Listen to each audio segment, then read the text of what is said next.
This is Sophie Aldred with The Legend of the Traveling TARDIS.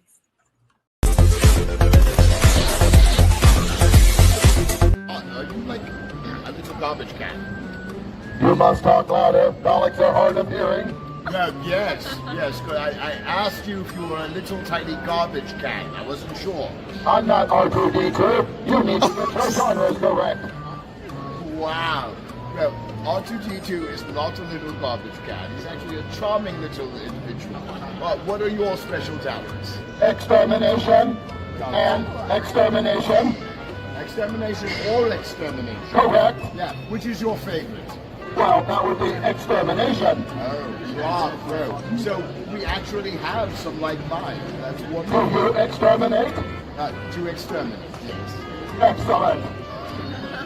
We will make sure you're exterminated last so that you may help the Daleks in their conquering of the galaxy. That sounds absolutely wonderful. Do you want to do coffee? Do you like Starbucks? No, too expensive. Overrated. Once again, we're on the same page. Excellent. We can take the galaxy together, and then I will backstab you. Exterminate the Starbucks. Outstanding. Yes.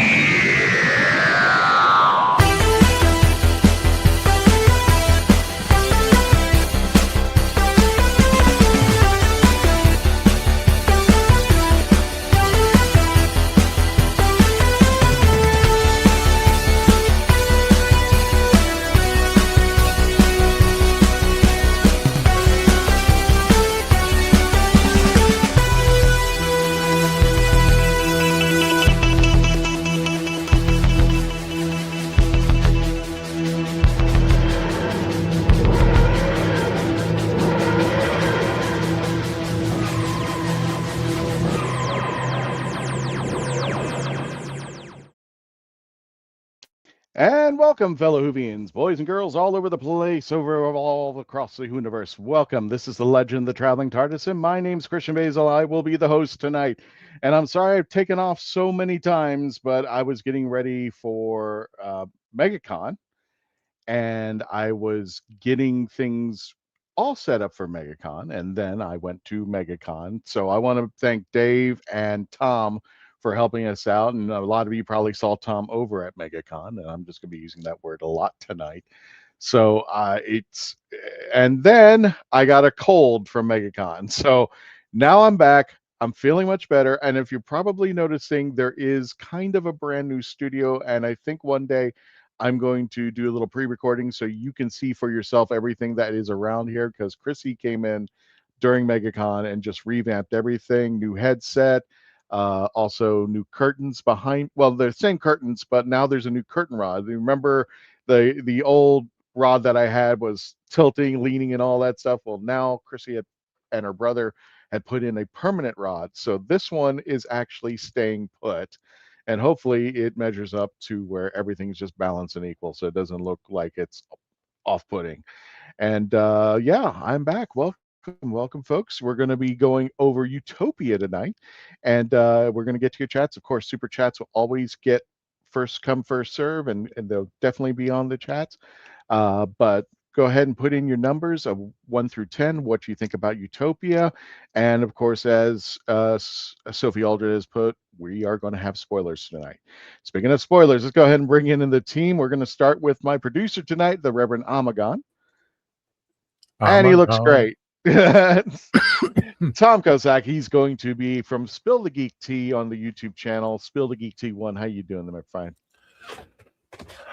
I'm here to produce. There you go. And he's unlike others that don't want to come on my show. You're actually, oh God. We're really, oh yeah, I want to go there, but I'm not. I think there because I was there when he announced that he was live while we're on live, so I'm not going to push it. But anyway, Raymond, how are you doing there? How did MegaCon treat you? Well, I mean, what was the feeling over at MegaCon?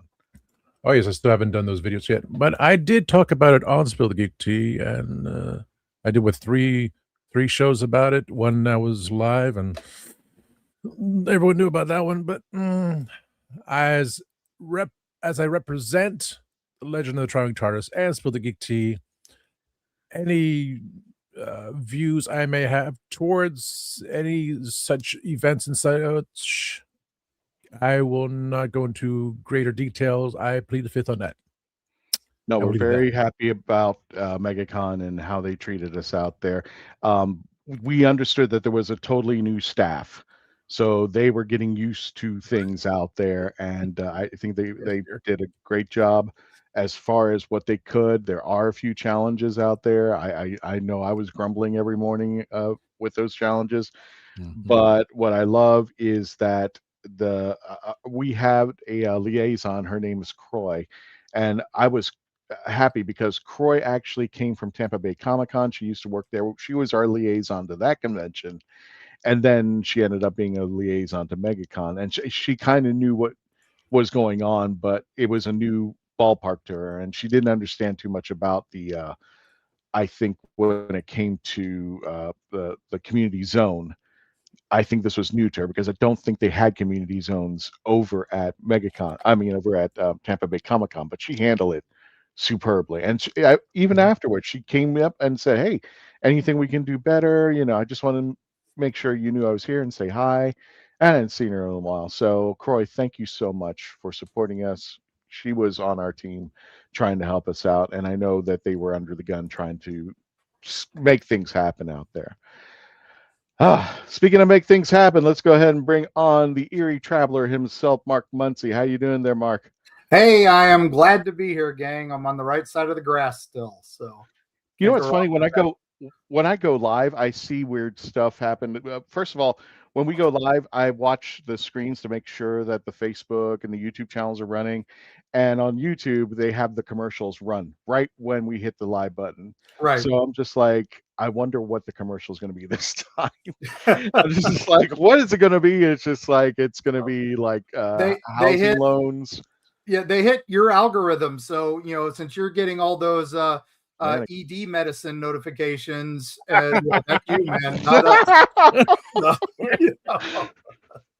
Yeah, when you're getting ads for hymns, that's you, man. Not that's us. not talk. No, that's not us. That's not us. My ads are all Skyline Chili, and I'm nowhere near Cincinnati. So,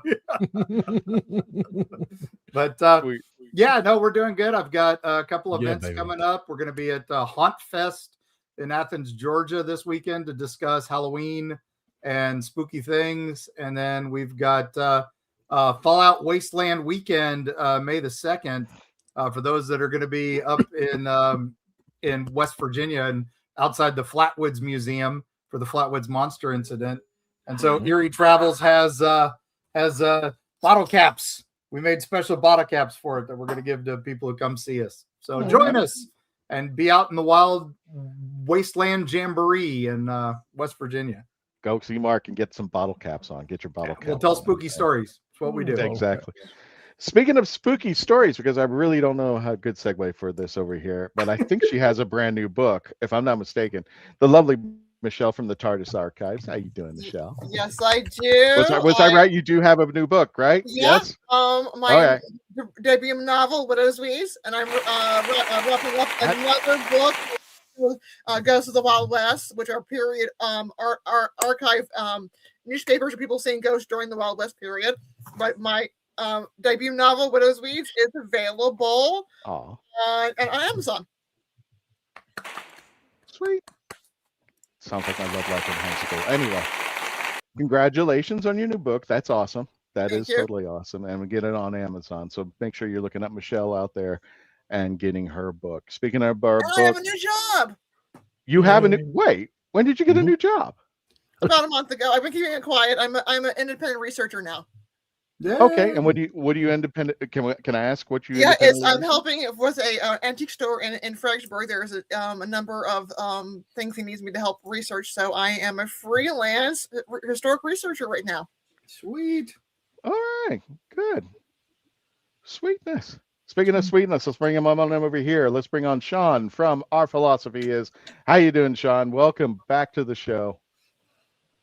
I'm doing great. You know, I'm sweet right now. I'm not sweet all the time. I gotta just let everybody know that I'm not always sweet.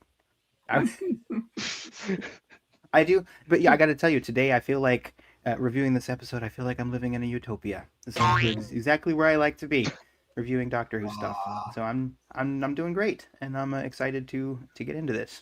I know it's just I felt bad that I was out sick for Blink, and I just did I tried to do my best. I was coughing up a storm, so I had to go on my cell phone real fast and said I don't want to be coughing it up, and I'm still getting out the stuff because it's one of those colds that like it just lingers. It doesn't just leave. It has to linger and remind you, oh, by the way. And you'll wake up one morning and just like, oh, by the way, I didn't leave just yet, and you're coughing. So, yeah. I'm glad when you were sick, you weren't like lying in bed and it was raining, and you're like, the doctor said I had until the rain stops. Oh God, no. Or maybe he will. I don't know. Speaking of which, there, folks, let's go ahead and bring on the gadget. Let's go ahead and move on. Does anybody else have any announcements before I bring on Miss the Gadget Pendragon? Nope. Okay. Let's bring on Gadget.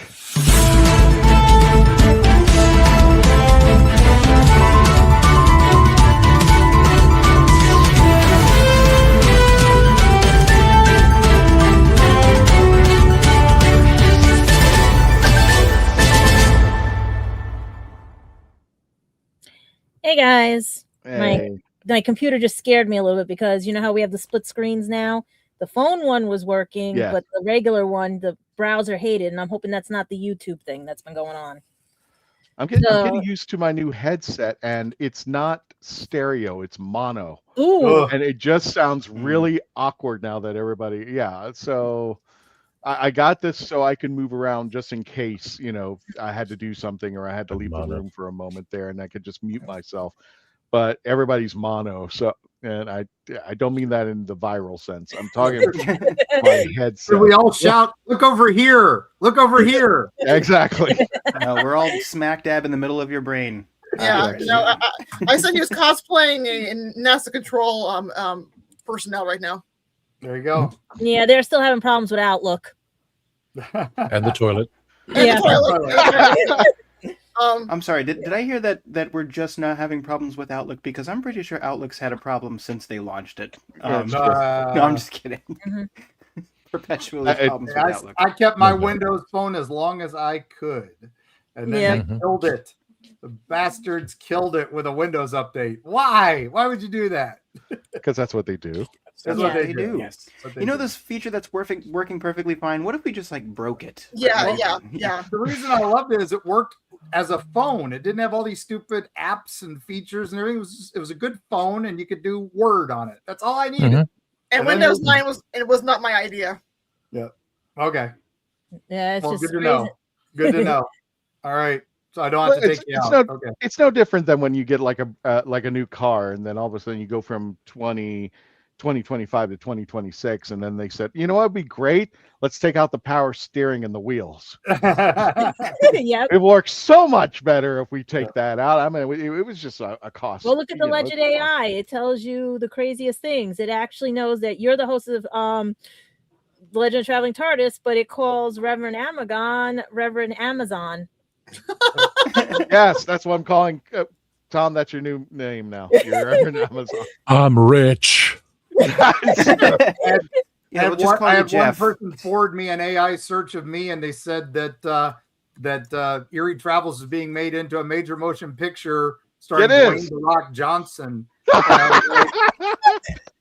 I'm all in. I'm ready for that paycheck. Let's do it. What a way to find out, huh? Yeah, he was playing me apparently in the movie, so I don't know. It doesn't capture my likeness, but I'm willing. If he's a good actor, I'm willing to do it.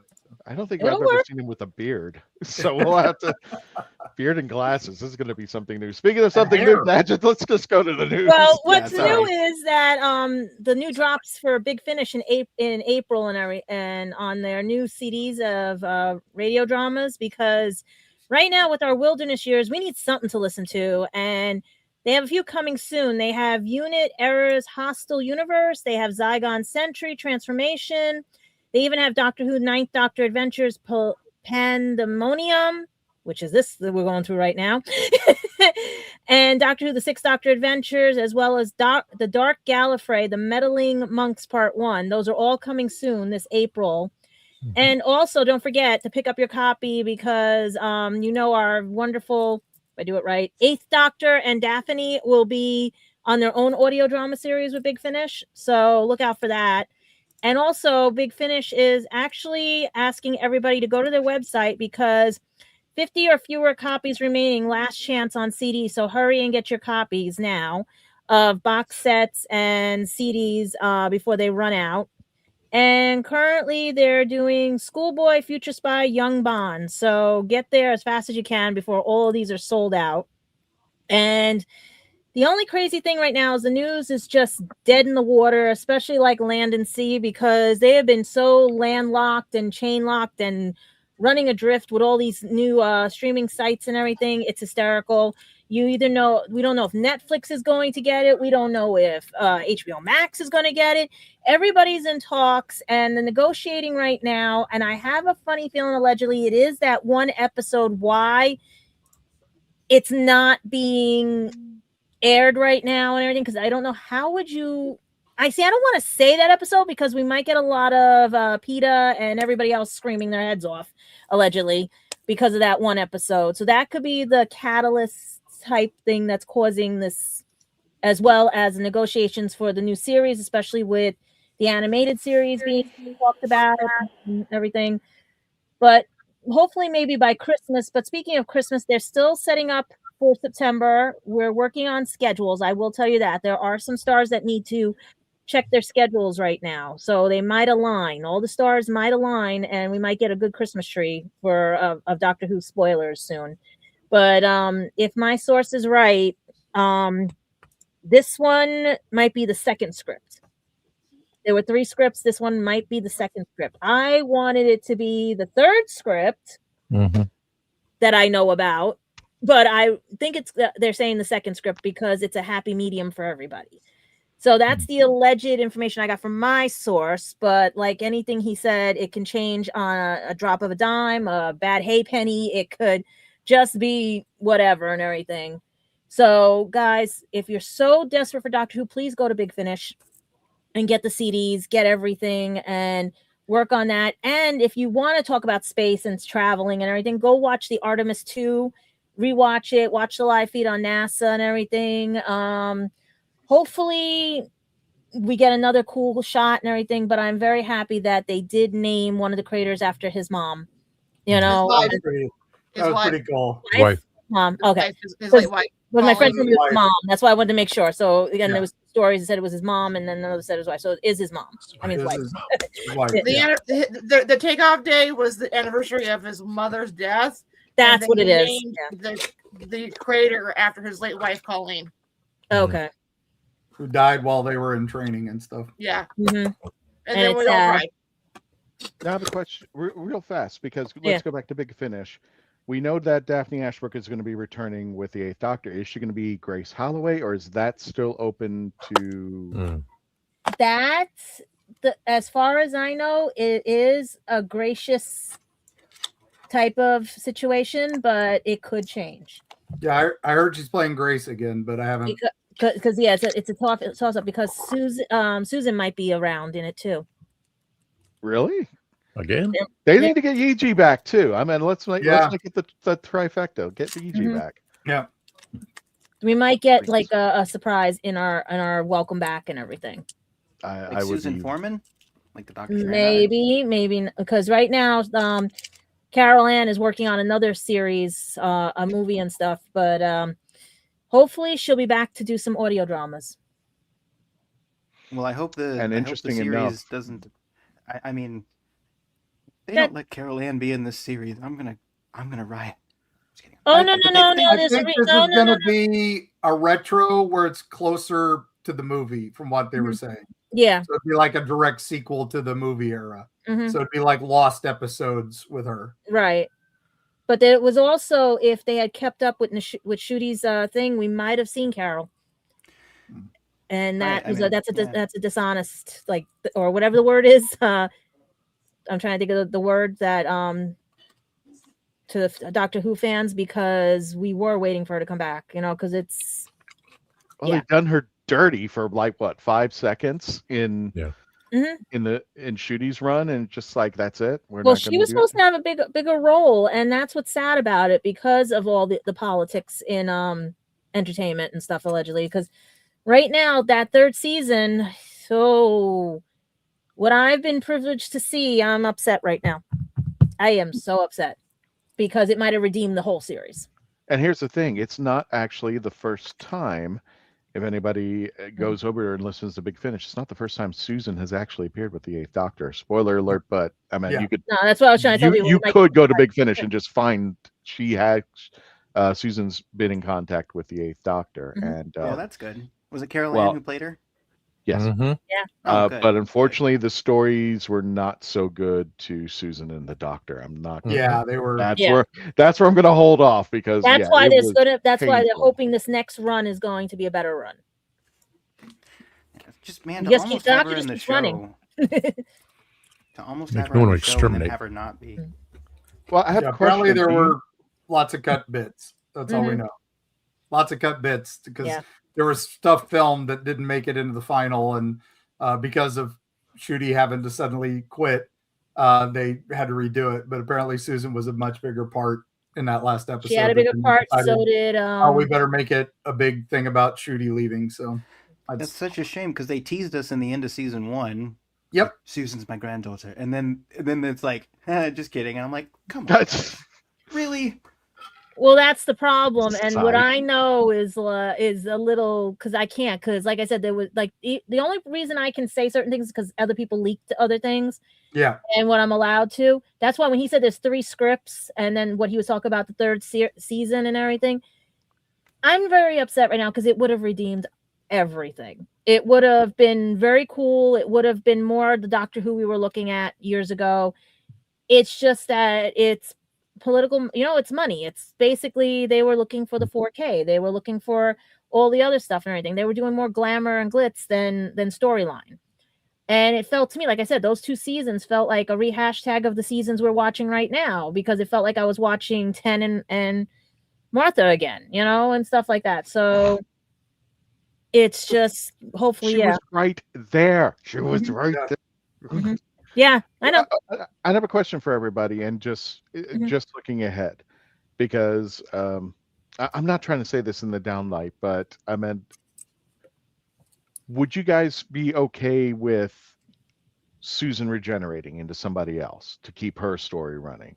Oh yeah, I would love seeing her regenerate and then finding Jenny. Yeah, that'd be great. That I would love. I want her to Jenny. I don't know. I'm going to say I don't know because I don't trust who are handling the story right now. True that. Yeah. So okay. Words can express how disappointed I was out of the last 2 seasons that we got, and I was the biggest champion of this is going to be awesome. This is going to be great.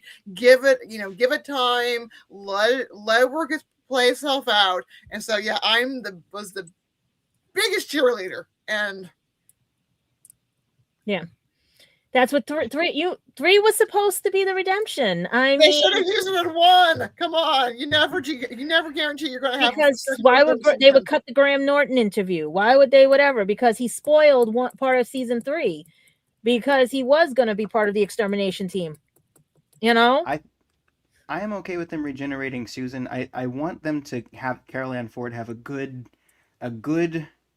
entry where she comes back and has a whole thing, and then she can pass the baton. Because with her getting up there in years, I don't know how much longer she's going to want to play the doctor's granddaughter. You know what I mean? Yeah. It's just like we've always done that because people don't want to be stuck in the same role forever. But like, she's kind of been off of the screen since the 5 Doctors, and even then, she kind of walked past the first Doctor. I think without even.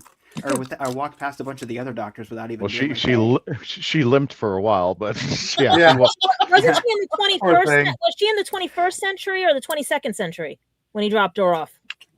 That's a good question. 22nd century. Remember, she also. I wish her son didn't have the one heart that he could have regenerated. Mm-hmm. Because where do you think they got the? Oh, that's not a spoiler. Sorry, guys. I mean, what do you think they got the plot point for the Rose and alternate universe Doctor?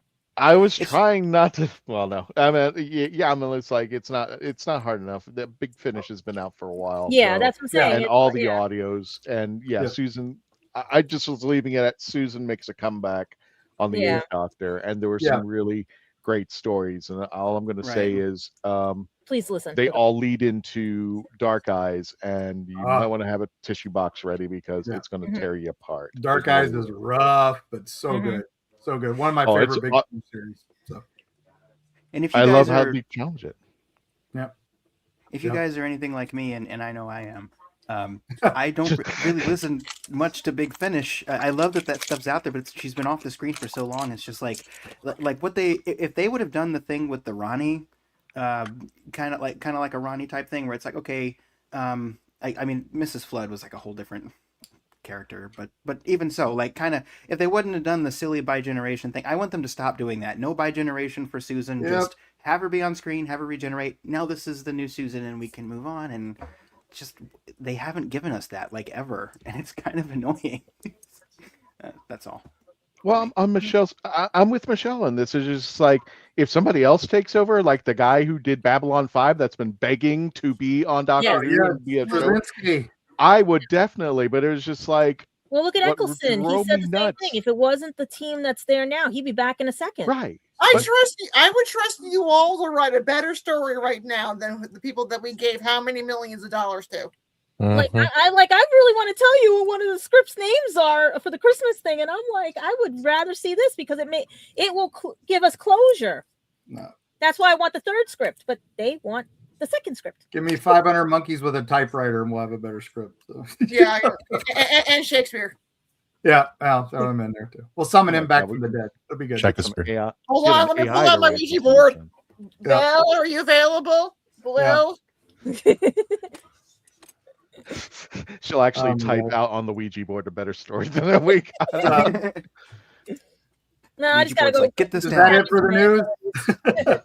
I just tap into my abilities and go ask them what they want and everything. That just drives me insane because RTD, when he came into 2005, really did a great job about trying to do a balance. Well, he did write this episode. But I mean, what I'm trying to say is, when it came to 2025, 2026, Doctor Who, we got, here's the Ronnie. Oh, let's dangle this. We got the Ronnie back. I'm like, really? Oh, we got Omega back, or Omega, or whatever you want to call him. We got a Titan. Member berries. He looks like a dog. Berries.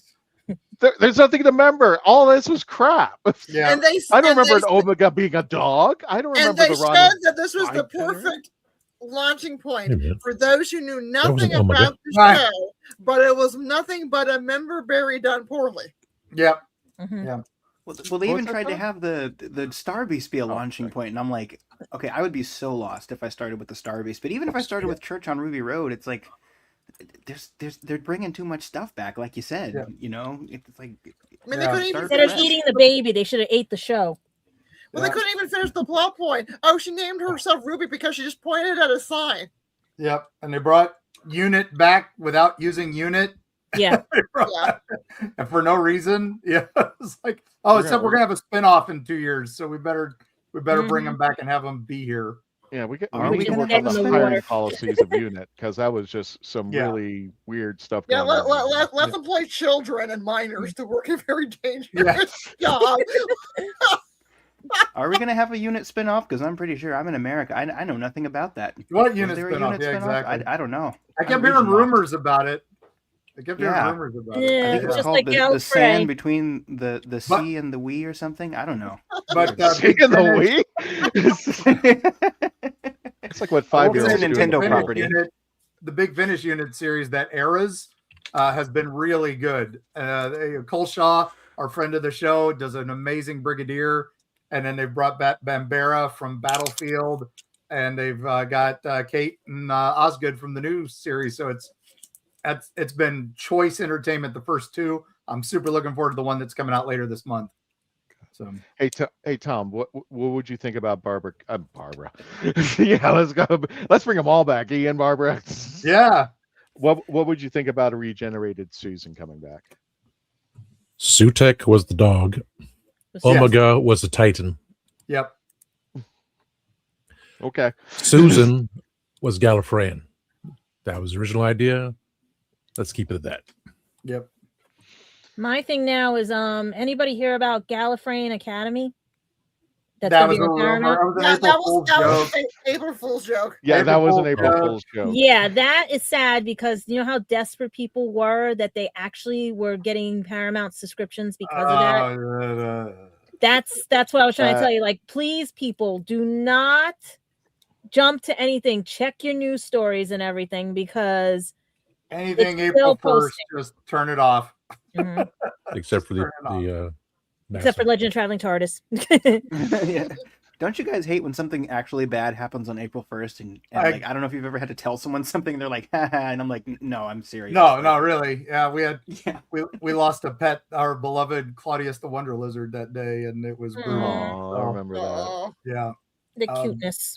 Yeah, but yeah, that was a rough day, and we're like, and people are like, oh, that's not funny. I'm like, no, it's not. It's just sad that he picked that day of all days. Exactly. So, Claudius thought it was hysterical. Yeah, he did. He went on a high note. He went on a high note. Got company because you were going to talk about Nick Pope from Ancient Aliens. Yeah. Who has Grey Star lovely time traveling screens. Well, Gadget, give us a little bit about the news and then we'll swing it over to Mark. Well, basically, like I said, there was not much news going on or anything. And then to hear that our own, and I say our own because if you're a sci-fi fan, if you are into aliens, if you're into any of that fun stuff, that if you don't have that one-sided view and you like multifaceted things, then definitely look into what happened with Ancient Aliens, because it is sad that they lost Nick Pope, one of their interviewers who would do UFO research and phenomenons, everything. And they were about to do their convention when he passed away at a very young age. And he basically just Grey Star screens. He was fun. He made it interesting. You wanted to learn about science. You wanted to learn about UFOs. You wanted to learn about the alleged conspiracy. But he sadly passed away of stage 4 cancer. And because it had metastasized. Yeah. And it's just heartbreaking because too many people are losing their lives to either cancer, overdoses, depression, things like that. So please, people, check in on everybody.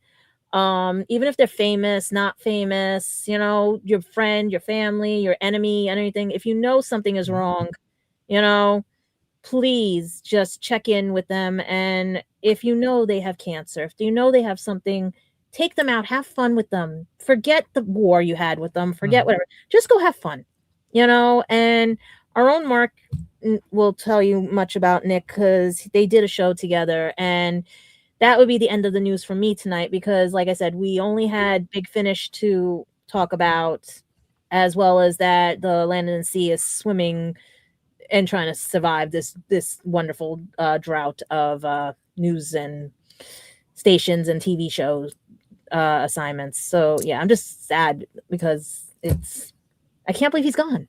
I really can't. And stuff. So take it away, Mark. Yeah, Nick Pope, for those that don't know, he was a former Minister of Defense. We should have other Mark Candyman on here to tell me, but for the UK, what exactly that position is. But he was 60 years old. He had esophageal cancer, but it had spread to his liver, and that was bad. His wife, she's super sweet, Elizabeth. She was a really wonderful lady, and she passed it on to all of us just as they were making it public. He was basically the government guy who oversaw a lot of classified documents. And when he retired, he was one of those guys that said, screw my NDA, I'm going public. Aliens are out there. UFOs are out there. And so he spends the next 20 years investigating. So he retired at 40. He quit the department. It's like, I have to tell people about this stuff. And he didn't die. He wasn't redacted back then. He kept going. And these last few months, he's had esophageal cancer, but he was still doing interviews on TV shows. He knew he couldn't beat it.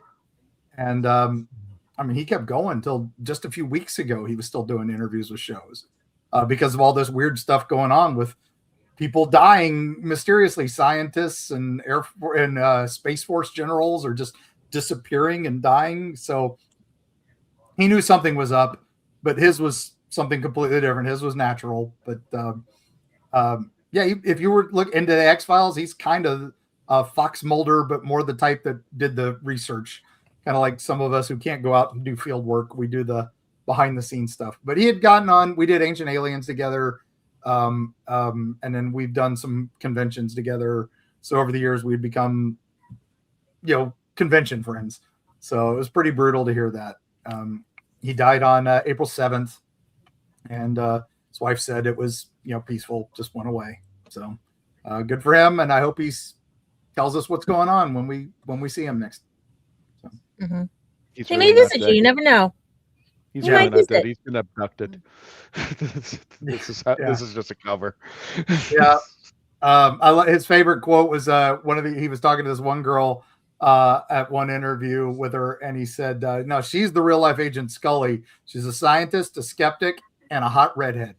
So there you go. I'll tell you a sense of humor. So that was one of the things we talked about at a con once. So never forget that line. So. Got it. Gadget, let's go ahead and end the Who Knew News at this moment. Hang on. And just everybody, anybody else got anything to put in before we close it? And just everyone be kind. Good question. Did anybody have any closing thoughts about the news? Happy New Day. Okay. Let's go ahead and wrap it up. Let's go ahead.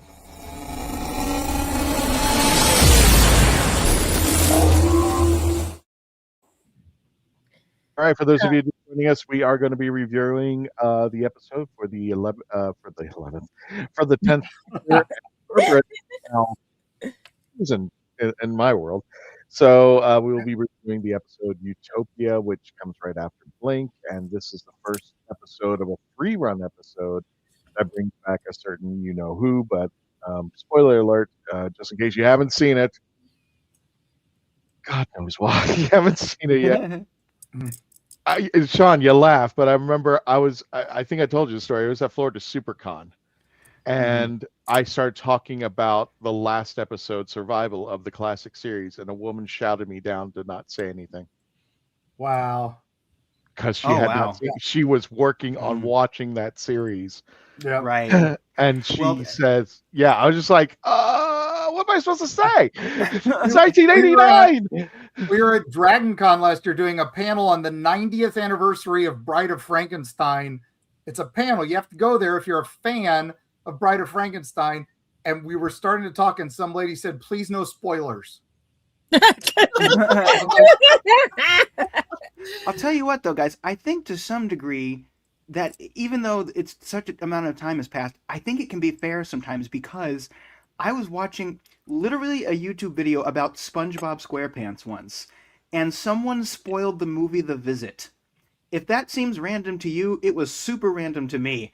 So I understand the whole thing of okay, I didn't know we were going to be talking about this, even if you're at a convention and you're talking about the same show.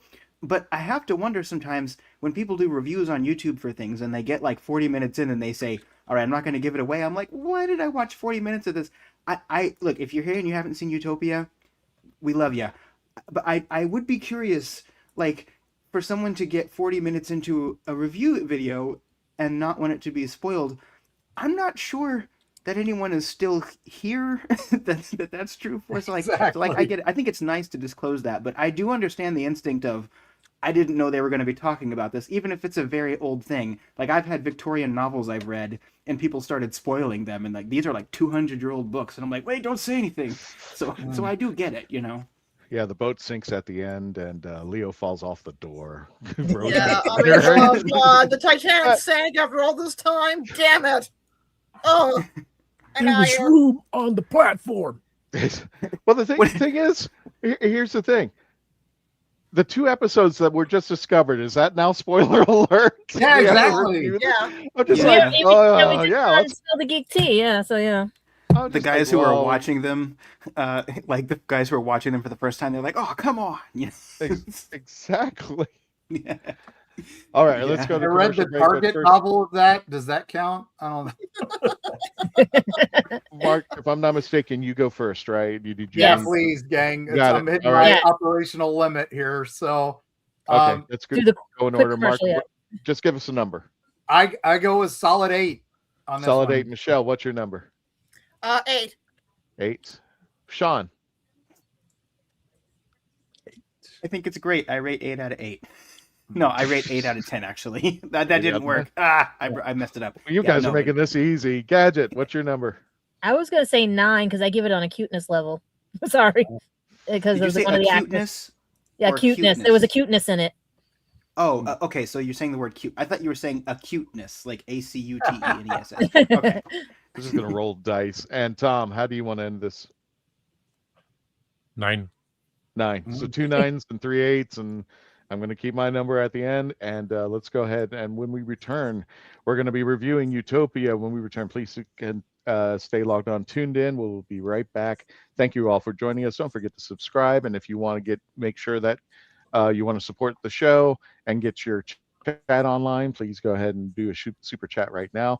Otherwise, go ahead and put your ratings for Utopia 1 through 10 in the chat at this moment. Thank you, folks. We'll be right back here for the commercial break.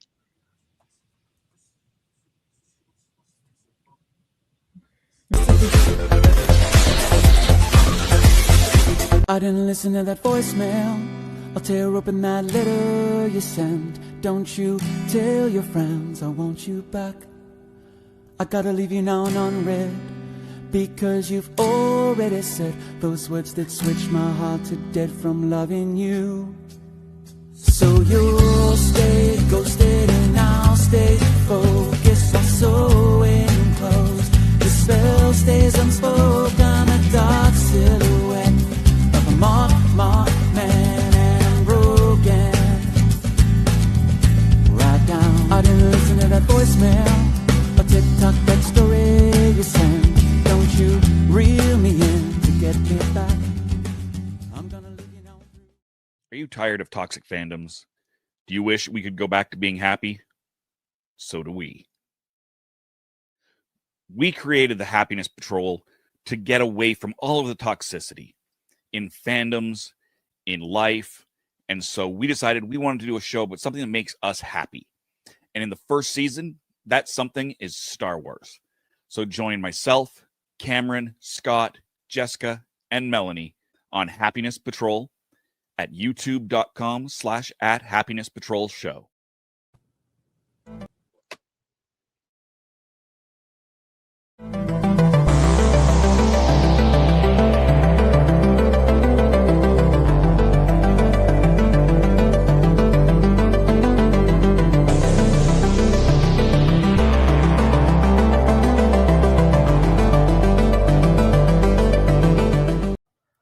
I'm author Mark Muncy. And I'm author Erica Lance. And this is Eerie Travels.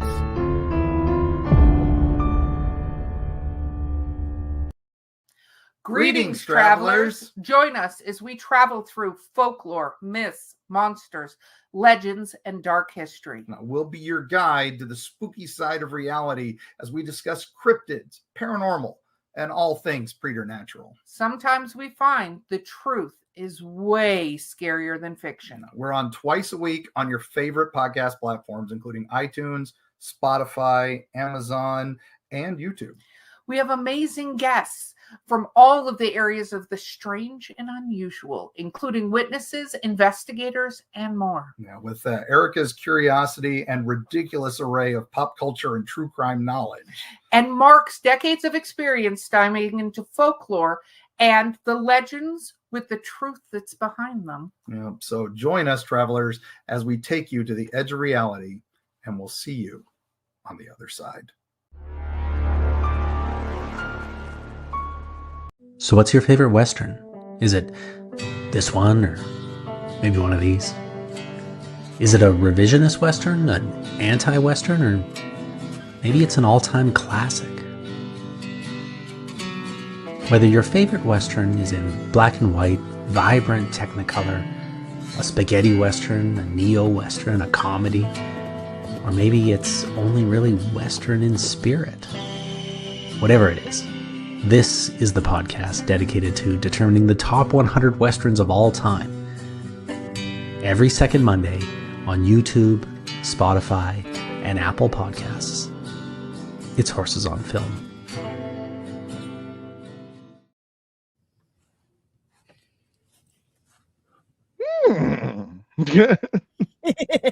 Every time I hear the word spaghetti western, I think it's a western that takes place at Olive Garden. They just give you free breadsticks all over the freaking time. I'm still mad at them that support your local sheriff and support your local gunfighter aren't on there.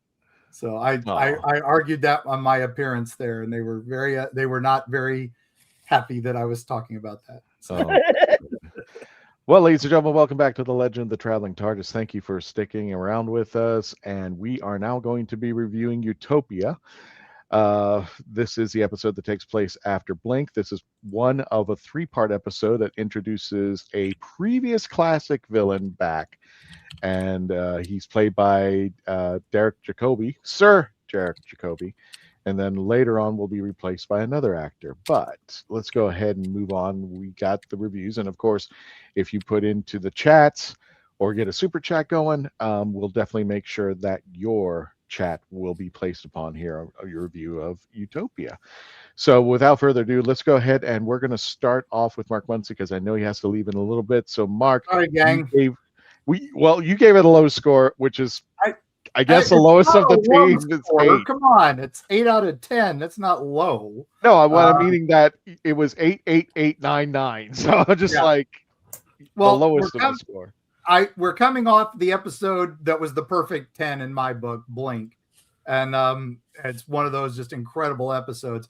And so the bar was high for this one, knowing that it started with a deceptively simple premise. This is a typical Dr. Martha on a strange just kind of, they were in the town recharging the TARDIS, and just happened to be Cardiff, which was kind of a throwback to the Eccleston episodes where they just kept going back to Cardiff, but it's also where they were filming all the time.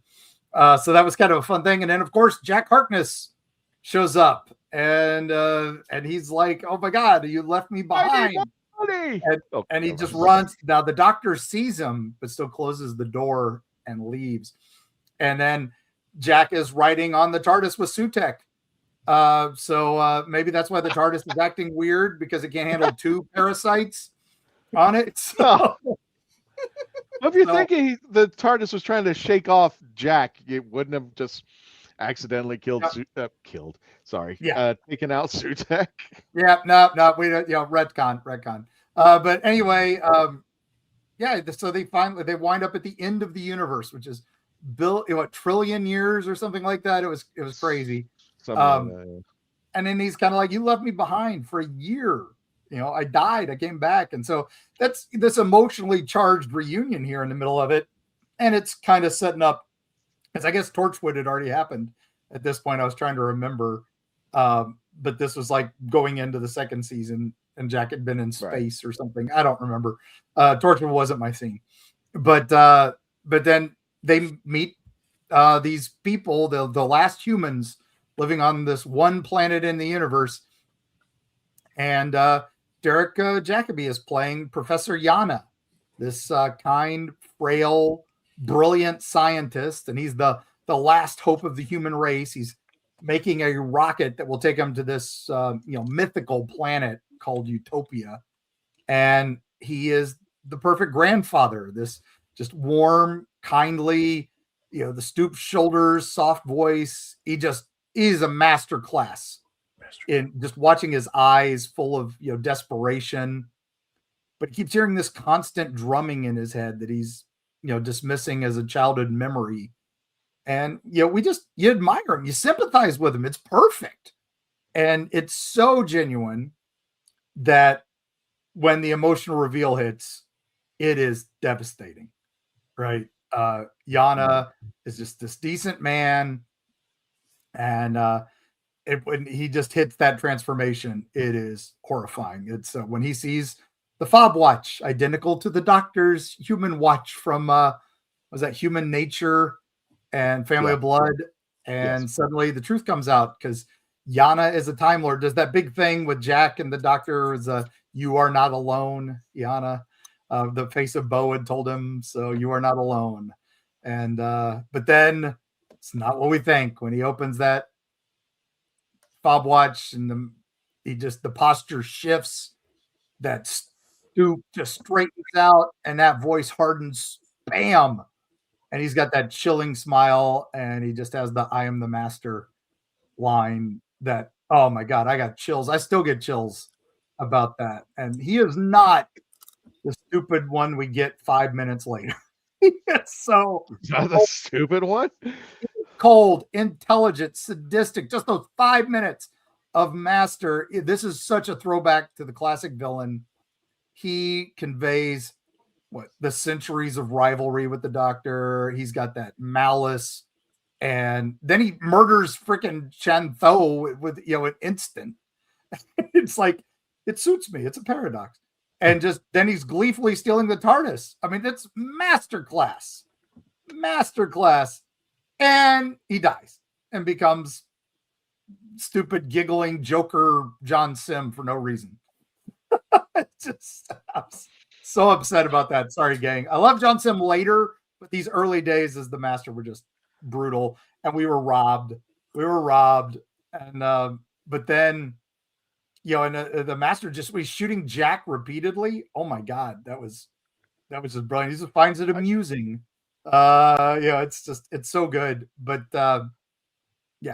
he was so good in that. So this episode, it's amazing. It's great for Jack's return. It's that transformation of Jacobi just elevates it beyond belief. That's some of the best acting in Doctor Who history, period. No arguments, no question.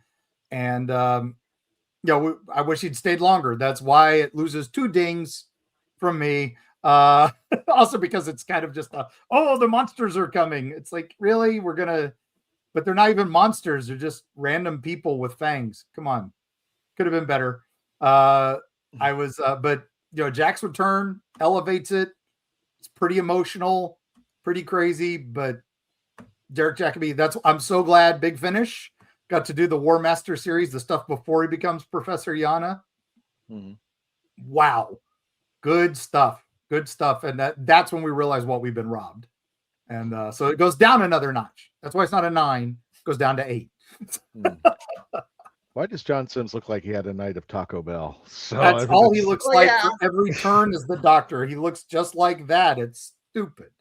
It's I don't know what they were thinking with him. I don't know why they were I guess they were trying to write it as though it was a failed regeneration and they didn't really know how to deal with it. I don't know. And again, it was just silly. But all I got this a few years ago, and I'm very happy. Oh, so thank you, Big Finish, for letting me get that. Well, that was nice.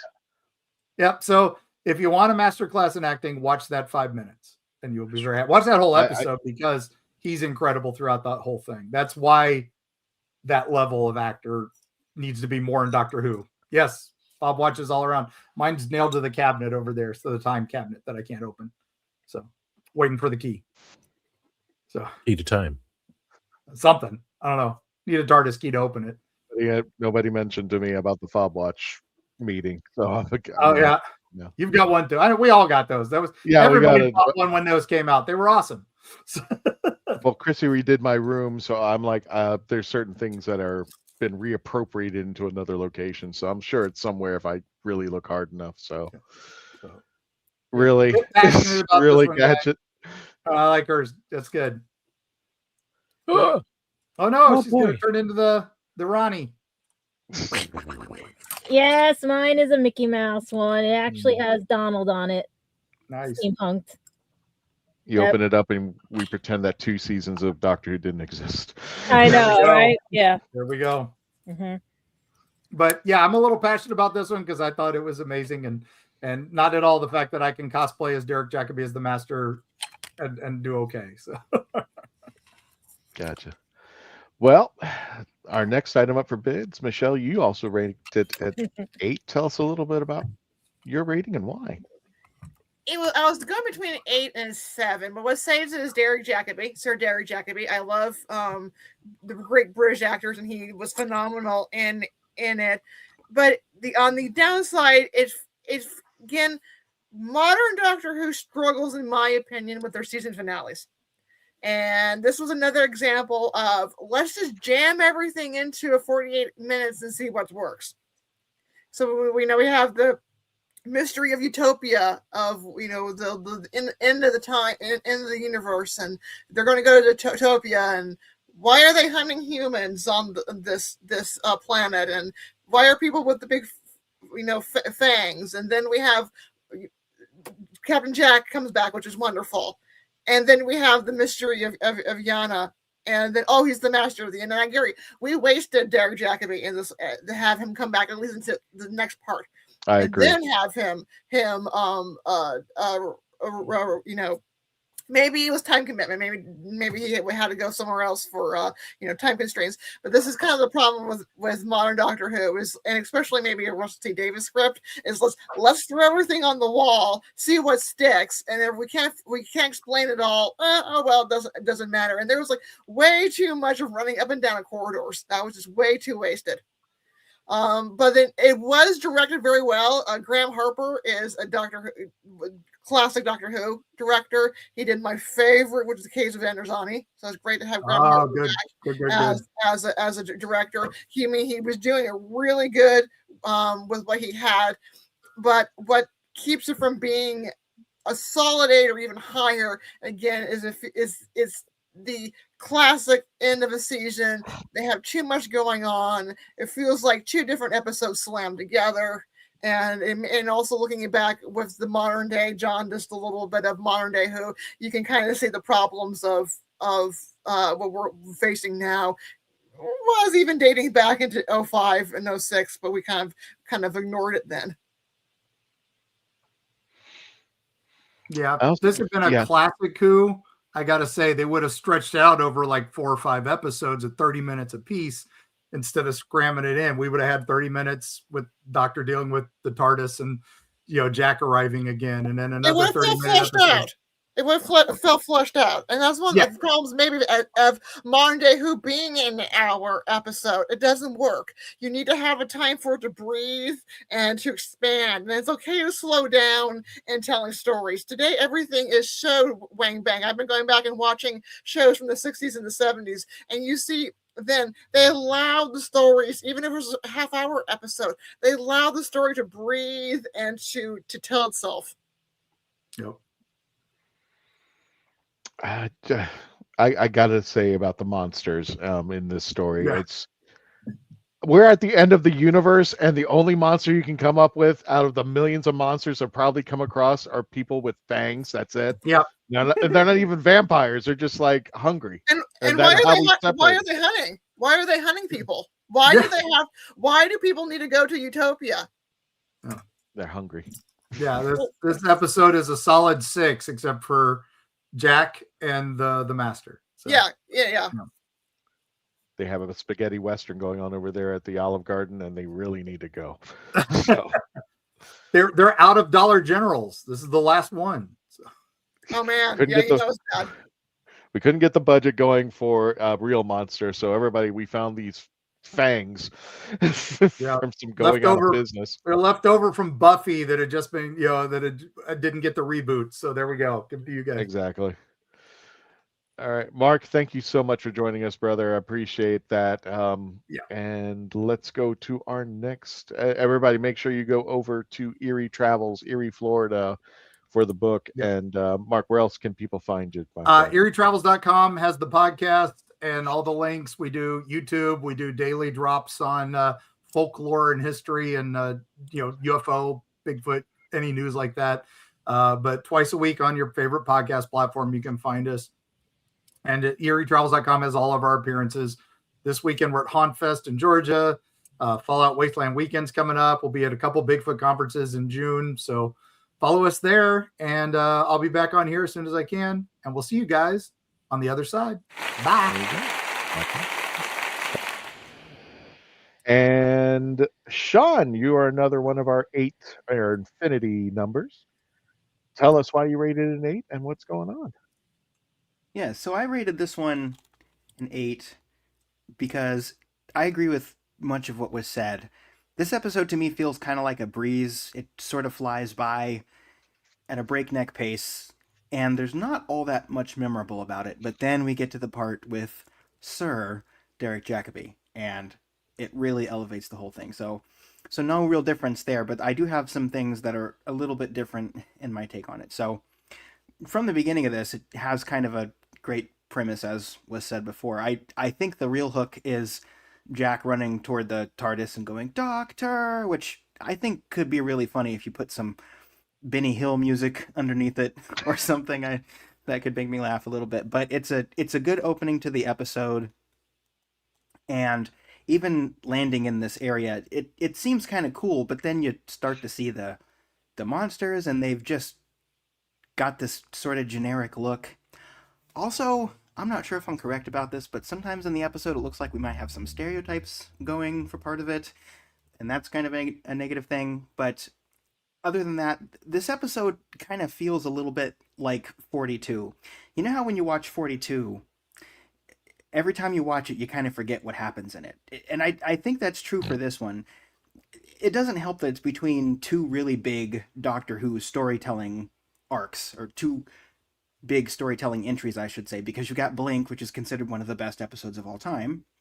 And then you've got the ending of season 3, which a lot of people really remember because of John Simm. So this episode, every time I watch it, I just kind of forget what happens in it. It feels almost like no time passes at all. I mean, there's some good things. We have the banter between the Doctor and Jack and Martha. Martha is slightly annoying in this one when she's just like, "Oh, good old Rose, of course she's blonde." And it's like, come on, Martha. But it does have an okay feel to it. But then, my friends, we see the fob watch. We see that fob watch unveiled, and what was set up in the Family of Blood is just a perfect knockdown home run right here. Everything from the music, the eerie music we get, to Derek Jacobi's performance, the way he's looking into the camera, and it just kind of draws you in. It's one of the first things. I mean, Doctor Who has a lot of seasons, but this is one of the early things in the show that I just really remember sticking out and being like, "Oh my God, something really strange is happening here." And I have to disagree a little bit with what was said about Derek Jacobi here, because I agree with everyone else that he was really great, but I don't mind his short appearance here.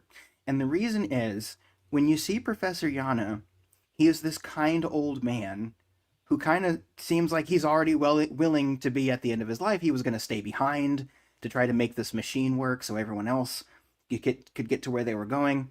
He is playing that type of character here. And it's almost like an inversion of expectations. You see older people who have a lot of generativity in their life. They have this sort of altruistic attitude toward the next generation. And they usually get sweeter as they get older when they have that mindset. But to see that suddenly reversed, to say, okay, this assistant that I've been living with all these years, I'm going to kill her instantly. I'm going to show how much malice I have. And then, as he actually dies, because Chantho ends his life, that's when he goes into the regeneration. And at that point, we all know what can happen after a regeneration. We've already experienced it once if we're new fans. The reason I don't mind John Simm in this episode, and especially like him at the end, and I'm getting a little bit into the ending here, but I think since we're Doctor Who fans that have seen this, what we think of John Simm is going to factor in to these episodes, right? John Simm, I think, is a perfect master for new viewers. Because, well, number one, I don't really mind them doing something new, but I've seen a lot of classic Who. My favorite master is Roger Delgado. Excuse me. Yes, that's right. Sorry. My favorite master is Roger Delgado. I thought I said the name I was trying not to say. I didn't. So the original master, of course, is my favorite. I think the actor who played that sort of employed that archetype the best was probably Sacha Dhawan, because when I see Sacha Dhawan's master, he really does seem like another incarnation of the Roger Delgado Master, just his menace and his pure controlled and sort of focused madness. I think it works really well. To see John Simm's Master sort of all over the place at the end of this episode where he's going, hello, hello, you know, it does kind of put you on edge, because I think Derek Jacobi could have stayed in this role for longer, but giving that absolute masterclass, no pun intended, of a performance at the end, and then seeing him go out like that with that scream, and then now he's this chaotic thing, I think that made that role way more terrifying. And I think, honestly, having him there more, it might have worked, but that's not the energy they were going for with the Master that was going to face against the 10th Doctor. But seeing, as I said, seeing that sweet old man turn into that very menacing old man, I mean, just switching on a dime, right? Talk about a chilling performance. And then seeing him go into this, we feel the same amount of uncertainty that the Doctor feels in this episode. We feel like, wow, this is, we don't know what's going to happen in here, and we're caught off guard, and it's disturbing, and it's fast, and we don't get a chance to breathe, and then the episode just ends. That's really great. And if this would have been the ending to an episode that had built up this tension, it would be a solid 10, but it's just because it takes us so long to get there. Well, not that it takes us so long, that's the wrong phrasing.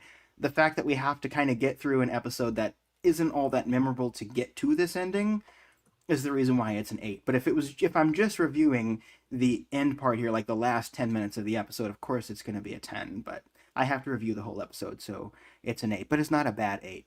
Oh, I also have to say one final note. When Jack is running toward the TARDIS, I like that we get that little do-do-do-do-do-do. I like that we get that little refrain from Torchwood. You notice it if you've seen Torchwood. It's a nice little detail there, but overall, yeah, even though it's just an 8, I really, really enjoyed this episode, even though I just gave it an 8 out of 10. Alrighty. Excellent. Let's go ahead and move on, and let's bring in Gadget. You said 9. Yeah. That sounded really a depressing 9. Well, no, because I saw it totally different and everything. See, because I saw it as what I had watched Torchwood, and I like Torchwood because I like how it coincided with the fact that there was an episode where Jack was running out of Torchwood to go catch the Doctor while he was refueling, because they had caught on and everything. And a lot of people don't realize he also had the Doctor's hand, because when he left them, he left the hand too, and everything and stuff.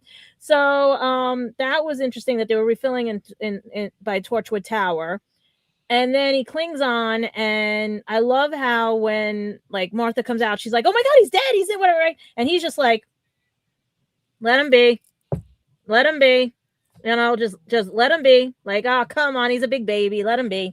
And then he comes back to life, and you go through the episode. They're talking about like, because Martha only knew a little bit about him, and then Jack was filling in some of the stuff, and like they did talk about Rose, because it was a running gag, because she does still like the Doctor. It's a one-sided love. Like if you watch anime, it's a one-sided love. And when she found out, oh yeah, it's the blondes, always the blondes, you know, because some of these guys only prefer blondes. Like, what is it? Gentlemen prefer blondes, like what was it, Marilyn Monroe's movie and stuff. So, and meanwhile, he married Marilyn Monroe. So basically, going through everything and stuff, then you see the guy running, and they're trying to help him and everything. But what got me was, usually villains would attack, not just pause for 5 seconds. So that's why I was like, it was downgrading it and everything from that. And then they get into the thing, and I'm looking at the teeth, and I'm like, wait a minute, I'm watching this on My Hero Academia, because they remind me of Kirishima and everything, because he has those teeth. So yeah, so basically it could be a new evolution, like the way in My Hero Academia. So they probably were humans that got evolved, and there's no food on the planet. That's why they're going to Utopia, because they're at the end of the world and everything, the way the Doctor said to Martha. They go in, they're running through everything, and then you see this cute little character, like it, you could tell he was an extra and everything, but he was his first big role. He's too adorable, because now he's on another time traveling show. And basically, if you don't realize, this is young Ian from Outlander, in his first role, technically, that he got to work with John Barrowman and David Tennant. And now he's working with famous people on Outlander, and it's just he went from one time travel to another. So he went to a different utopia through the stones, and so basically he was like the keeper of everything. He was looking for everybody. It was the cutest thing when I watched it years ago, because I'm seeing this little kid. Oh wow, he's writing down everybody's thing and stuff. Like, I thought it was like fun. And then it was just like a recap episode, because a lot of times you get that with anime or other shows, you get a recap episode. So it was just recapping what happened when the doctor left him. It's recapping when we might have a troll in our midst at the moment right now. Just looking at the comments. Basically, we were recapping everything. And then he was saying, when did you know? And he said and he explained how Rose saved him and everything. And she just he thought Rose was dead, and that she's in the alternate universe. Like, it's just like recapping all we watched, because we know these are the last episodes before the next series, if there was going to be a series. So I consider this like a 3-parter. This was part 1, then the next 2 will be part 2 and 3 of the season. And it just was like, what would you want? Would you want Utopia when you know there's nothing left in the world, So then you get this old gentleman and everything with this assistant, and it's almost like she calls him the professor, and at one point I remember in Doctor Who they called the doctor the professor at one point. So basically back and forth and all that, and then when he hears there's another doctor, he's so excited, but he looks like he's getting migraines, and she's thinking it's old age. It's just that he's just like working himself. They're trying to figure out how to fix this, and it's just the stress, she's thinking. So when they finally get Tennant in and all the other characters in, that's when the hand comes out. And then I think they triggered this regeneration, because we wouldn't have known about the fob watch. We wouldn't have known about anything if Jack didn't bring out the hand. They didn't mention the Time Lords when he was having the discussion with Jack, where he can't die in there, in the place where they were trying to set the things up so the rocket could go off. They were like, it just was like, that's what triggered. And then when Martha saw that he had a fob watch, and when he turned it over, she was like, oh no. So she ran to go get, and that was the point where she was like, you're not alone. And then he's thinking while he's talking, while they're trying to get back to the professor. And then she's talking, the assistant is talking to, because I cannot pronounce names, so I'm not going to butcher her name. And she's talking, trying to see what's going on. And it's just foreshadowing another future with our 12th Doctor, spoiler, because why is it the females with the guns that turn the Master into the Master? I didn't understand that that dialogue, because it wasn't good or bad. It was just like, it was out of nowhere. First of all, he's going, well, I'm going to die by a girl's hand. I'm like, it's a running gag. They had to make it. The thing is just like, first of all, you adored the Ronnie, and now later on, you're going to become a girl. So I just wanted to, the weird part about is with the series is now, as opposed to if we were reviewing this and this was the first time we were watching it, and now that we have the privilege of hindsight, for a better term, right, that everything that happens kind of makes it, now this is confusion as far as mixed nuts. What would, well, we got 2 spoilers for future in this episode, basically. Yeah, and it's fun watch. That's the way I like rewatching things, because then I can see what we had, what became of, and now that joke makes sense to me, because if you haven't watched with the 12th Doctor, and when Sims comes back and everything, it's his own persona of Missy that actually shoots him to turn into Missy and everything. So it's like the same thing. It's the girls. They the Master can't be. They destroy him basically. But yeah, it was just like, I think they triggered him. If he wasn't triggered by what the tent was saying, what Jack was saying, what Martha was saying, like all those things that were going on, plus him seeing the TARDIS, hearing the noise, because he remembers the drums, but he also knows the sound of the TARDIS. So all that was just culminating, and like, because he was already dealing with the drums, and then that's going to come later on when we hear about the drums. That's right. We got so many spoilers in this episode for future episodes, they had to make it pay off. And that's why I was given a 9, because after watching it again and then knowing what I know, I was originally going to give this a 7 because it's very fast, very whatever. I don't see any discrimination in it. I don't see anything. I just see people trying to survive at the end of the world. And that basically we either have an evolution of people that there's no food for, or that we're dealing with people that were blinded by Utopia because of the world that they're living in, because they don't want to face what's going on around them, that they literally want to figure out like what other people are saying is fact versus, like we have a persona, and the master had a persona of the professor because he adored the doctor. He always was with the doctor. So yeah, Dr. Professor. And basically now he's going through his regeneration of, if the doctor can be young, I can be young too. But it didn't mean his mind had to go young.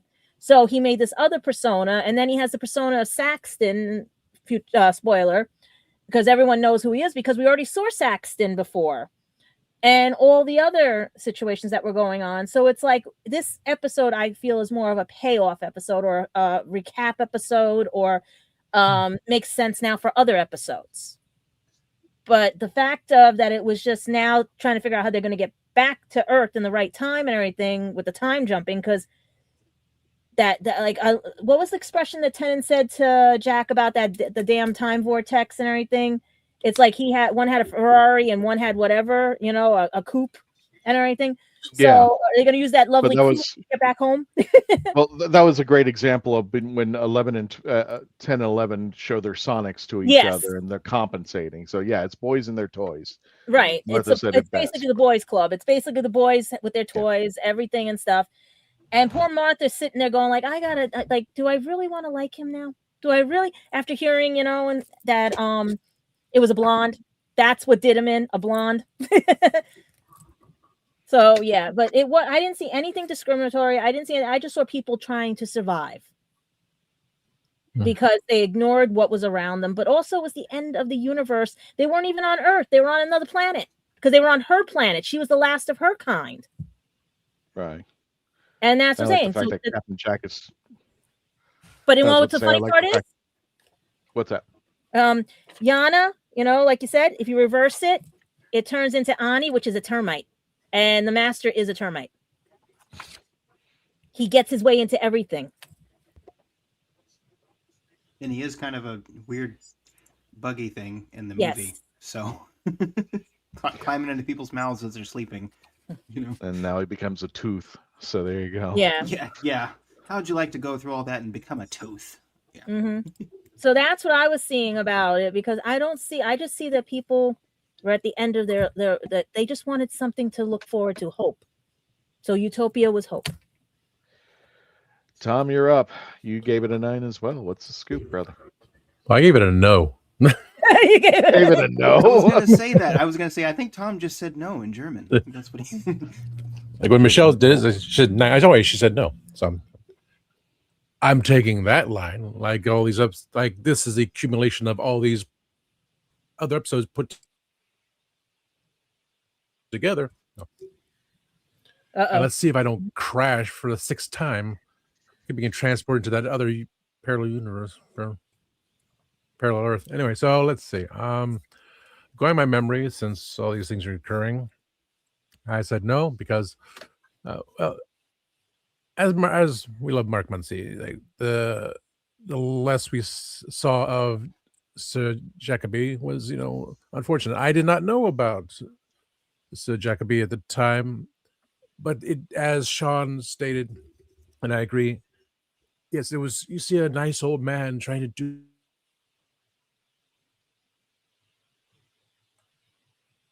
Is he frozen again? Do things, everything. So it wasn't. Yeah, he's freezing. Uh-oh. Michelle went, right? And everybody went except for him, right? Everybody went to Tom. Yeah. He can call my phone, or he can call one of our phones. We can have him talk on the phone. Am I back on?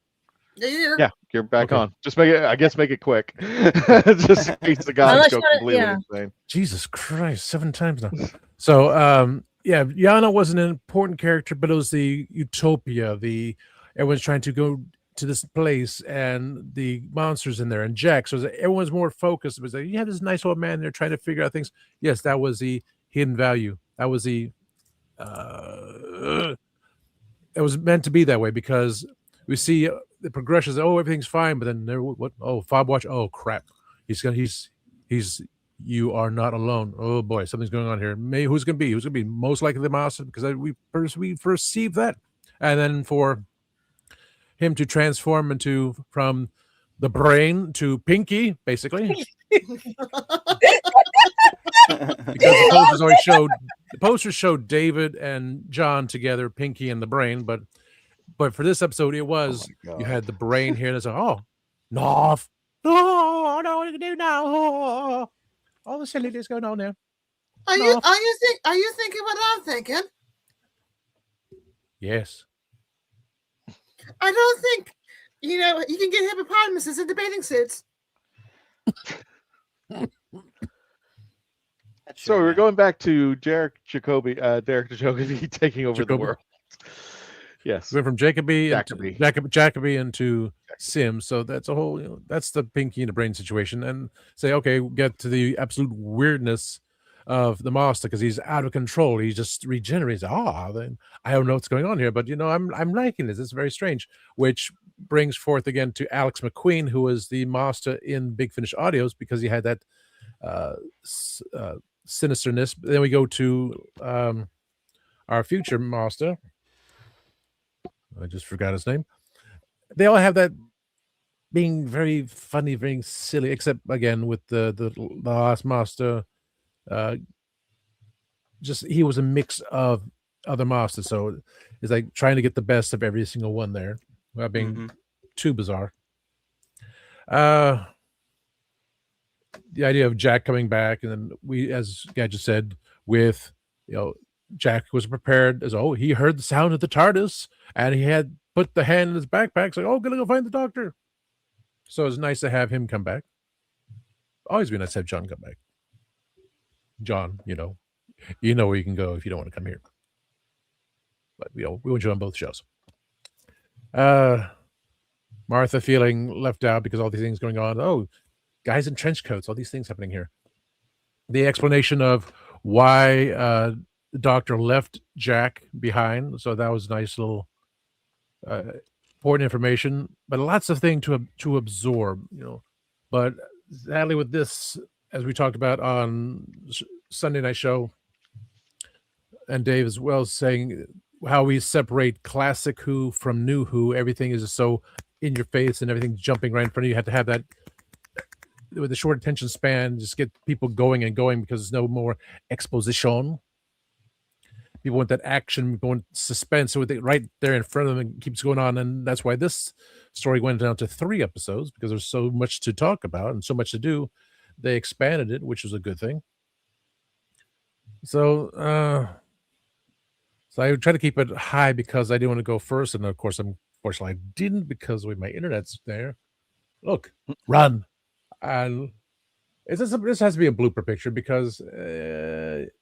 John's being smirky. Okay. Look at his face like, okay, it's time to run. Okay, let's run. But as I liked it. So jokingly say none, but it was like an 8.9 kind of thing. I just didn't want to go first. And because Mark had to go first. All right. But yeah, it was a good episode by memory because of the scare tactics, say, we're going to go to some place that's going to be better than this, and then we find out next episode, well, too bad, so sad. He just what? Okay. Oh, that would make sense. Yes, Sticks Boy 73. That does make a lot of sense. That's why his coat is like flinging upward like that because that happens in real life too.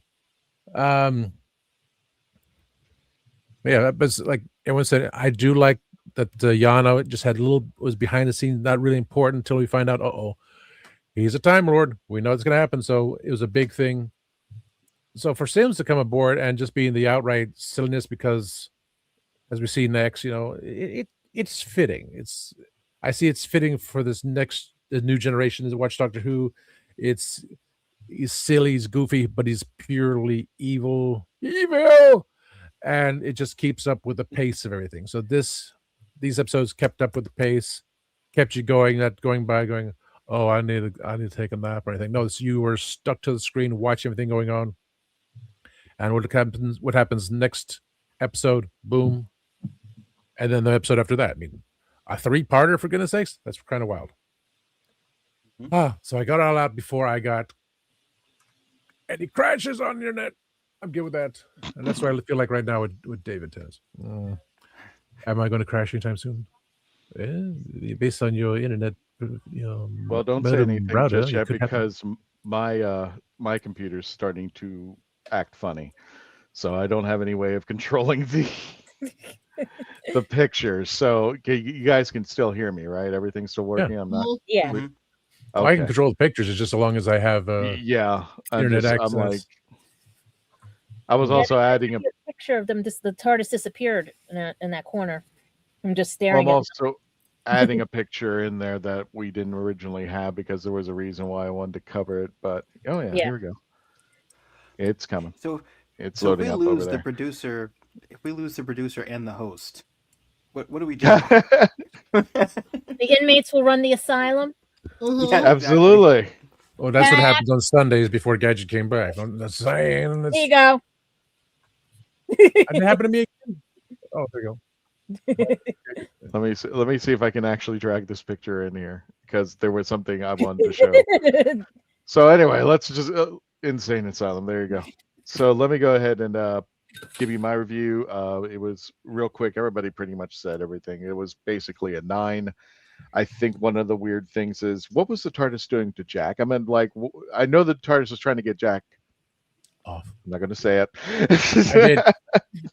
Well, she didn't like him. It's trying to get Jack away from the TARDIS, but I was thinking, like, is the TARDIS trying to kill Jack? Well, like, what are you going to do with him? Just chuck him away or into the unknown? I mean, like, it was really weird. What else you got back? Everybody pretty much said. Did you notice that the TARDIS actually shrunk a little bit for him to hold on? Yeah. Yeah. That was the crazy part. And we had to make room for Sutek, so that was the whole thing. No, maybe he was holding him in his mouth like a puppy. What? No, like a puppy. He was holding the puppy. And here's the other thing. thing. The TARDIS why he did that, and he's like, "Your evil is my good." And here's the thing. I'd be like, would people? I'm going to ask you just real quick, everybody. Love that. In your opinion, if you knew you're doing the review right now, years later, and we know how it ends, and we know how the next 2 episodes are going. If you had seen this episode before, would your opinion and your rating be completely different? Well, like I said, it would have been a 7. It would have been a 7, but now it's a 9 because it gave me spoilers for later on. Right, that's what I'm saying. It's just like knowing that we know now, 10, 15 years later, about the episode, as opposed to what we would have reviewed it when the episode first came out. How would that have been handled? And are you asking the chat, or are you asking us? All the above. Do you think your rating would have been different if you didn't know what was going to happen? My tendency is to review older things higher when I view them again. That's just how it tends to work with me. But I remember being super hyped, so maybe I would have given it a 10, because when I watched this the first time, I had not watched Classic yet the first time I watched this. So I was just in the zone of, there's another Time Lord, and it's an evil Time Lord. I think, so probably I would have given it higher, but that's only because of the hype I had. I think back then we knew kind of that Derek Jacobi was going to be the master, and that was an interesting take. And it's just like, I think a lot of us back then were like, oh, this is going to be cool. I mean, his mortal enemy is going to be coming back. One of the things I thought was weird was that conversation. I wouldn't say weird, but that conversation between the 10th Doctor and Jack Harkness when he's in the radiation room, and they're starting to talk to each other about what has happened. They look like, well, my camera's just doing weird stuff now. And one of the things that I saw scared me about the Doctor was this picture right here. I just like this evil grin I've seen on the 10th Doctor, because he's now convincing Captain Jack what's going on. And it's almost like the 10th Doctor sees himself in Captain Jack, because Jack's now getting it. He is now living forever. Mhm. And he tells him the story. It's just like, I finally get it. Straight javelin. It's almost like he's not alone for a split second, that he's really happy. And I just thought, yeah, exactly. 10th is Faust. It just is really that look that he gives to Jack is really just scary. It's all, tell me I'm wrong. It's just like, I get why he gave him the look, but it was just like, it's almost like the 10th Doctor feeling that he was the only Time Lord in the universe. But now here's Jack, who can't die, who wants to do the right thing. And he walks into the radiation room without any protection, which I thought was weird. It's like, at least put some protection on. He's just walking in there. You would think that he would just die as he walked in, and just kept dying and dying and dying and dying. I think he would at least put the suit on at that moment, but I don't know. You're not wrong about that smile, for sure. That smile just, to me, it's like, you know what he should be saying when he's doing that smile? He should be going, "Oh, I see. When something's gone, it keeps existing." I'm thinking it's like, guess what you're gonna have fun with now, being the only one that can't die yet. Exactly. Here's Johnny. Yeah, yeah, exactly. We need to put that meme up there. But also, I didn't understand how the Doctor knew about his invincibility post, because he didn't see Jack get up at the end of the Parting of the Ways. So how does he know he's got infinite lives? Rose brought him back, but how does he know he brought him back forever? You remember, this is during Torchwood. Maybe he knew from Torchwood, like an off, like, how they do sometimes where they Possibly, like but they haven't even met yet. What? They did meet. Yeah. Are You My Mummy and all the other stuff and everything. Like, remember, he said he lived through the 1900s. Remember? No, I'm talking about post his death. He dies at the Parting of the Ways. So, but he time traveled to that decade of the 1900s. So he probably saw Jack living. Well, Jack went through that time, but I don't think the Doctor ever saw him through that time, right? They don't meet until this moment. Because they said fixed time. That's why he said when he saw Rose growing up, he didn't go near her because of fixed time. Well, that was Jack's side. But what I'm trying to say is 9 never saw Jack wake up. All we know is that Rose goes, I bring life, and then Jack wakes up. But he's not even in the same room with them. He's in another room. So how does 9 know eventually in 10 that he's got infinite amount of lives? He can't die that. I just... It was... well, all she said was, I bring life. Bad Wolf tells him I bring life. And we don't see him brought back. But I just thought that was a weird concept. And I just, when I see his face, I'm like, geez. It's RTD writing. There you go. Yeah. Well, that's it. I gave it a solid 8 with everybody. What is with the, come on, you're a brand new camera. Anyway, I gave it an 8. Thank you for that picture. Which one? This one? Yes. Yeah. Oh yeah, put it up again. Yeah, that one right there. There we go. You mentioned The Shining. There's a picture of him. Do you remember when he was in the Ood prison and he's like, "You think you can get to me, but you can't." Ah! Like, you remember when he has his face between the bars? Yeah. That looks like The Shining. And a long time ago, I took that picture of him screaming and I decorated it like The Shining poster, but I put the shimmer, so it looked he was in the movie. Shimmer. Well, I'm sorry for interjecting that. You're fine. You're fine. But we're getting to the end of the show. Does anybody else have anything before we go ahead and go? All right. Just a reminder for everybody who's following us around the convention loop. Space Coast Comic Con will be taking place June 20th to the 21st, and we will be selling the barbecue sauce over there, the Kitchen Killer barbecue sauce, the commercial that you saw earlier. Again, this will be taking place at the Wickham Park Community Center, June 20th to the 21st. Get your tickets now at spacecoastcomiccon.com. You can scan the QR code, but if you can't, just go and visit the website. We are also announcing now. The team has already announced it, but this is I think my first time saying it. The Epic Verse, which will be taking place August 21st to the 22nd, over in I think it's the Oviedo Marketplace. We'll get you more information. Yeah, it is. Okay, we'll get you more information, but if you want to get more information, visit epicversefl.com for more information on that. Again, August 20th to the 22nd. And so far, we're probably going to be wrapping up the year. Not sure yet. Anything can happen, but Ancient City Con in St. Augustine, Florida, at the World Golf Village Renaissance Resort, St. Augustine, Florida, September 25th through the 27th. As far as I know, Epic Verse and Ancient City will both have the Daleks of Florida. At least I can guarantee the Ancient City Con. I'm not sure about Epic Verse as of yet. We just got locked in for that one.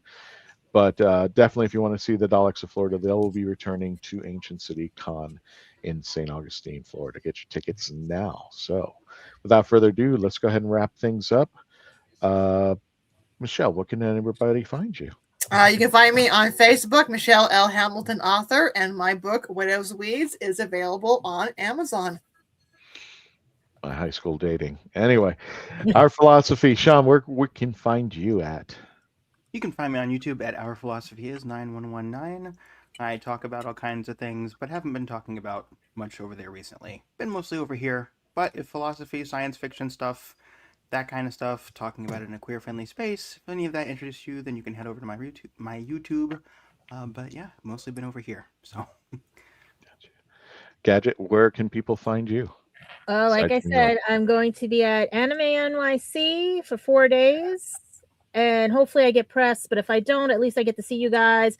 TARDIS will be in my bag. You guys are more than welcome to come up and say hi. And hopefully, if you guys can help out my GoFundMe as well as Lulu.com, please pick up my books and anything. Job hunting is not fun around here and stuff. As well as catch me on Spill the Geek Tea here at the Legend of Traveling TARDIS. We're working on my shows to get, because I have a lot of unboxings and everything that are behind this curtain. As well as, if you guys want to know what Gadget Pendragon After Dark is, it's more going to be adult themes and adult content, because vlogs will be just for occasional fun things and cartoony stuff, whereas After Dark is basically what adults want to talk about. Anything and everything. We just trying to make it fair for everybody with the way these new parameters are. So we'll have a younger audience and an older audience. Just got to separate them. I hate doing that, but eh. And last but not least, the Reverend Amagon. Thank you for producing tonight. Where can people find you, my friend? Before your if the internet lets me continue onward. My personal channel, Reverend Amagon. The Sunday shows for the Geek Tea. Tuesday nights at times with Legend Trying TARDIS.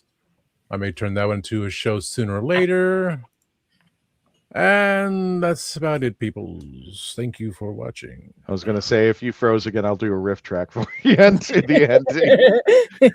Without further ado, folks, thank you for joining us. We will have an episode next week. Don't know what it's going to be as of yet, but we will let you know. Please keep an eye out on our Facebook page, our YouTube channel, our Instagram. Keep an eye out on that, because we will be posting pictures and videos from MegaCon. Don't forget to join our friends over at the Daleks of Florida on their Facebook page. Thank you all so much for joining us. And if you're new to this channel, don't forget to say good night to Simon, one of our greatest friends and a brother to the Legend of the Traveling TARDIS, who passed away just last year. We celebrate his first year of passing, and he's holding the Traveling TARDIS over there. So in the chats, please go ahead and say good night, Simon. Everybody, let's go ahead and say it, and let's go packing. Alrighty. And until the next venture, everybody, good night, Simon. Night, Simon. Good night, Simon. Johnny, take us out.